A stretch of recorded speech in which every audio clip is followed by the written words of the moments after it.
बातें आस्था और विश्वास की, धर्म की अधर्म की। आज की कहानी का विषय है पुण्य की झोली खाली की खाली। अक्सर कुछ सिरफिरे या जीवन से उब चुके लोग यह कहते हैं कि अब तो इस जीवन मरण के जंजाल से मुक्ति मिल जाए तो अच्छा है। क्या वास्तव में किसी को कभी मुक्ति मिलती है? क्या कोई जीवन मरण के चक्र से मुक्त हो सकता है? आइए ऐसे ही एक सिरफिरे की एक छोटी सी कहानी आपको सुनाता हूँ। आशा है कहानी आपको पसंद आएगी। अगर पसंद आए तो कमेंट बॉक्स में अपनी इच्छा जरूर प्रकट करें, जिससे हमारा उत्साहवर्धन हो सके। रामनाथ जी के परिवार में पत्नी के अलावा 2 बेटे व 2 बेटियां थीं। रामनाथ जी का व्यवसाय भी ठीक ठाक ही चल रहा था। एक दिन जब रामनाथ जी अपनी दुकान पर बैठे थे, तब एक साधु महात्मा जी रामनाथ जी के दुकान पर आए और रामनाथ से बोले, हे यजमान, आपने अपनी दुकान में ईश्वर को कोई स्थान नहीं दिया। लगता है आप कभी ईश्वर की आराधना भी नहीं करते हैं। आपको मोक्ष कैसे प्राप्त होगा? मैं तो रामनाथ जी ने महात्मा जी की बात को नज़रअंदाज कर दिया। लेकिन कुछ दिनों बाद जब रामनाथ जी अपनी दुकान पर सुबह से शाम तक बैठे रहे और एक भी ग्राहक नहीं आया, तो उन्हें अजीब सी उलझन हुई और वे अपने से ही खिसियाहट में बोले, इससे तो बेहतर है कि इस दुकान को छोड़ छाड़ कर बैरागी बन जाऊं। कम से कम इस जीवन मृत्यु के जंजाल से तो मुक्त हो जाऊंगा। बस इतना विचार आते ही रामनाथ जी निकल पड़े। ना बीवी कुछ बताया, ना बच्चों से कुछ कहा। कहाँ जा रहे हैं, कब आएंगे, आएंगे भी या नहीं, कोई बात नहीं। अब उन्हें ना अपनी बीवी बच्चों की चिंता थी, न घर परिवार की। चलते चलते वे एक संत के आश्रम में पहुंच गए और आश्रम के संत गुरु से उनकी दीक्षा लेकर ईश्वर चिंतन में जुट गए। अब वे अपने लिए व अपने गुरु के लिए रोज भिक्षा मांगने लगे। भिक्षा में जो मिलता उसी से अपनी दुक्षुधा शांत करते और अपने गुरु जी की भूख मिटाते और दिन रात राम राम रटते रहते। राम राम रटते रटते लगभग 40 साल बीत गए। एक दिन रामनाथ जी अपने गुरु से बोले, गुरु जी, अब तो हमारे जीवन में पुण्य का भंडार काफी भर गया होगा। अब तो मुझे जीवन से मुक्त मिल ही जाएगी ना? गुरु जी बोले, अभी और तपस्या करो। जीवन के अंतिम छोर तक तुम्हें तपस्या करनी पड़ेगी बच्चा, तभी तुम जीवन मृत्यु के माया जाल से मुक्त हो सकते हो। रामनाथ जी गुरु को प्रणाम कर सोने के लिए अपने बिछौने पर चले गए। अभी नींद लगी ही थी कि उन्हें स्वप्न में एक स्त्री का धुंधला सा चेहरा दिखाई दिया, जिसने रामनाथ जी से कहा कि आपने तो काफी पुण्य एकत्र कर लिए हैं, उसमें से एक दिन का पुण्य मुझे दे दीजिए और मेरे पाप का एक दिन का हिस्सा आप मुझसे ले लीजिए, क्योंकि मेरे पुण्य में सिर्फ एक दिन का पुण्य बाकी रह गया है, जिसे यदि मैं पूरा कर लूंगी तो मैं मुक्त पा लूंगी। स्त्री की बात सुनकर रामनाथ जी बोले, इतनी घोर तपस्या करके मैंने अपने खाते में पुण्य एकत्र किए हैं, उनमें से एक दिन का पुण्य मैं तुम्हें कैसे दे दूं? तुम्हें देने से मेरे पुण्य कम नहीं हो जाएंगे? इसी समय रामनाथ जी की नींद टूट गई। अब वे बड़े बेचैन से वो सोचने लगे, 40 साल हो गए, कभी किसी स्त्री का ख्याल स्वप्न में ना आया। अब जीवन के अंतिम पड़ाव पर आ गया हूँ, तब स्त्री का ख्याल। राम राम, गुरु जी से परामर्श करना पड़ेगा। इसके बाद रामनाथ जी पूरी रात सो नहीं सके और सुबह तड़के ही अपने गुरु जी के पास पहुंच गए और गुरु जी से रात के स्वप्न वाली बात बतलाई। गुरु जी ने कहा, तू भ्रष्ट हो गया है, तेरे मन में स्त्री का ख्याल अभी तक भरा हुआ है, तू मोक्ष क्या प्राप्त करेगा? जा, दूर हो जा मेरी नजरों से। तेरे ऊपर मेरी शिक्षा का कोई प्रभाव नहीं पड़ा। तू कभी मोक्ष प्राप्त नहीं कर सकता। जिसके चित्त से स्त्री का ख्याल न गया, वह मोक्ष को क्या प्राप्त करेगा? जा दूर।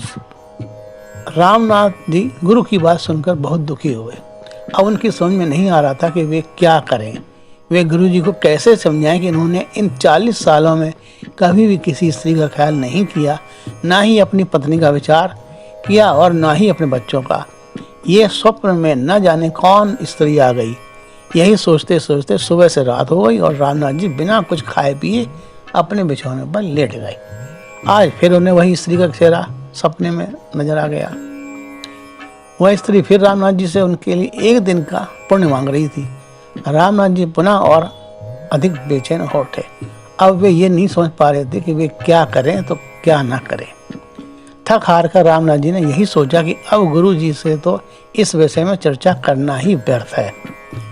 अब तो सीधे ईश्वर से ही संपर्क साधना चाहिए। यह ख्याल आते ही वे ईश्वर आराधना में जुट गए। धीरे धीरे समय बीतता गया। 1 दिन बीता, 2 दिन बीते, फिर 3 दिन, फिर ऐसे ही धीरे धीरे दिन बीतते गए। तभी एक दिन ध्यान करते करते रामनाथ जी का नाम एक आवाज आई कि स्वप्न में आने वाली स्त्री कष्ट में है, उसकी मदद करनी चाहिए। रामनाथ जी पुनः अपने गुरु के पास गए और अपने कानों में आई आवाज की बात गुरु जी से कह सुनाई। गुरु जी रामनाथ जी को डांटते हुए बोले, मेरी शिक्षा कोई प्रभाव तुझे छू भी नहीं सका। इतने दिनों में तू यह नहीं समझ सका कि पुण्य कभी किसी को देने नहीं होते, यही तो असली कमाई होती है भक्त की। रामनाथ जी फिर से प्रभु आस्था में लीन हो गए। लेकिन ये क्या, वह स्त्री फिर से रामनाथ जी के ख्यालों में आ गई। बोली, तुम्हारा गुरु धूर्त है, वह अधूरा है, उसे ज्ञान ही नहीं है कि तुम तो आसक्ति छोड़ने का दम भरते हो। बीवी बच्चे दीन दुनिया छोड़कर तुम इस अभिमान में हो कि तुमने आसक्ति छोड़ दी है। तुमने और तुम्हारे गुरु ने तो आसक्ति को और जोर से पकड़ रखा है। किसी जरूरतमंद की मदद का चरित्र तक नहीं रहा, न तुम में न तुम्हारे गुरु में। रामनाथ जी अब और अधिक परेशान हो गए। कहाँ जाएं, किससे विचार विमर्श करें, कुछ समझ नहीं आ रहा था। आखिर वह फिर से ईश्वर को स्मरण करने लगे। लेकिन रामनाथ जी से रहा नहीं गया और फिर से पहुंच गए अपने गुरु जी के पास और उन्हें कल वाली घटना फिर से कह सुनाई। इस बार गुरु जी ने कहा, गुरु पर संदेह करवा कर वह स्त्री तुम्हें पाप में धकेल रही है। जरूर कोई दुष्ट आत्मा है जो तुम्हारे पीछे पड़ गई है। गुरु जी की बात सुनकर रामनाथ जी फिर से अपने स्थान पर लौट आए। अभी वे लेटे ही थे कि फिर से उसी स्त्री की आवाज के कानों में पड़ी। वह कह रही थी, इतने वर्षों तक तुम आध्यात्म रहकर गुरु के गुलाम बन गए हो। इतने वर्षों के अध्ययन में तुम्हारा सदृढ़ मत तक नहीं बन पाया। गुरु के सीमित ज्ञान में उलझ कर रह गए हो। मैं फिर कह रही हूँ कि मुझे 1 दिन का पुण्य दे दो और मेरा 1 दिन का पाप तुम वरण कर लो, मुझे मोक्ष मिल जाएगा। यही प्रभु की इच्छा है। रामनाथ को अपनी अल्पज्ञता पर बहुत ग्लानि हुई। गुरु जी कहते हैं अपने पुण्य किसी को मत देना और धर्म कहता है कि जरूरतमंद की मदद करनी चाहिए। अब मैं तो फंस गया ना। गुरु भी राह नहीं दिखा रहा कि स्त्री को मोक्ष कैसे दिलवाऊं।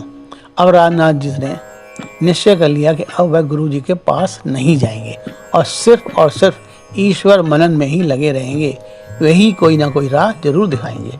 अब तो प्रभु से ही इस समस्या का समाधान पूछना है कि स्त्री को मोक्ष कैसे दिलवाया जाए। रामनाथ जी ने प्रभु से उस स्त्री के मोक्ष का उपाय पूछा। तभी एक आवाज रामनाथ को सुनाई दी कि उस आवाज ने रामनाथ से पूछा कि पहले तो तुम ही बताओ कि तुम कौन से पुण्य पर इतना घमंड दिखला रहे हो।